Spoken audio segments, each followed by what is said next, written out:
ভারতীয় JELET blade ও microbus সহ 2 চোরা কারবারি গ্রেফতার।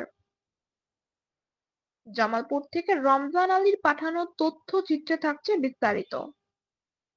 জামালপুরে অভিযান চালিয়ে ভারতীয় বিপুল পরিমাণ জিলেট ব্লেড এবং একটি মাইক্রোবাস সহ 2 চোরা কারবারিকে গ্রেফতার করেছে র্যাব 14 এর CPC-1 জামালপুর ক্যাম্প।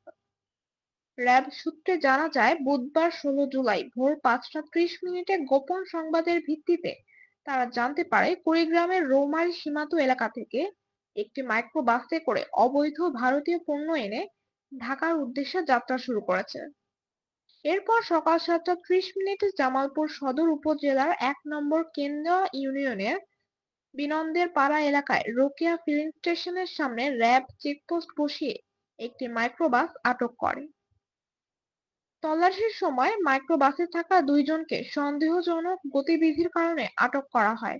তারা হলেন 1 মোহাম্মদ সাদ্দাম হোসেন 32 বছর, পিতা আব্দুস সামাদ, সাং, খর্মা মধ্যপাড়া এবং 2 মোহাম্মদ আবুল খায়ের 22 বছর বয়স, পিতা মোহাম্মদ আসাদুজ্জামান, সাং, গামারিয়া। দুজনেই জামালপুরের দেওয়ানগঞ্জ থানার বাসিন্দা। পরে স্থানীয় জনগণের উপস্থিতিতে মাইক্রোবাস তল্লাশি করে 4,74,000 পিস ভারতীয় জিলেট ব্লেড উদ্ধার করা হয়, যার বাজার মূল্য প্রায় 23,70,000 টাকা। মাইক্রোবাস সহ পণ্য জব্দ করা হয়েছে। RAB 14 CPC-1 Jamalpur company commander ATM Aminul Islam জানান, গ্রেফতারকৃতদের বিরুদ্ধে আইনানুগ ব্যবস্থা গ্রহণের লক্ষ্যে জামালপুর সদর থানায় হস্তান্তরের প্রক্রিয়া চলছে। তখন আমরা মাইক্রোবাসটি চ্যালেঞ্জ করি। চ্যালেঞ্জ করলে মাইক্রোবাসটি আমরা আটক করে উপস্থিত জনগণের সামনে আমরা মাইক্রোবাসটি তল্লাশি করি। মাইক্রোবাসটি তল্লাশি করে 79 কার্টুন আমরা ভারতীয় জিলেট ব্লেড পাই, যার প্রতিটা প্যাকেটে প্রতিটা কার্টুনে 6,000 পিস করে সর্বমোট 4,74,000 ভারতীয় জিলেট ব্লেড আমরা উদ্ধার করতে পারি, সক্ষম হই।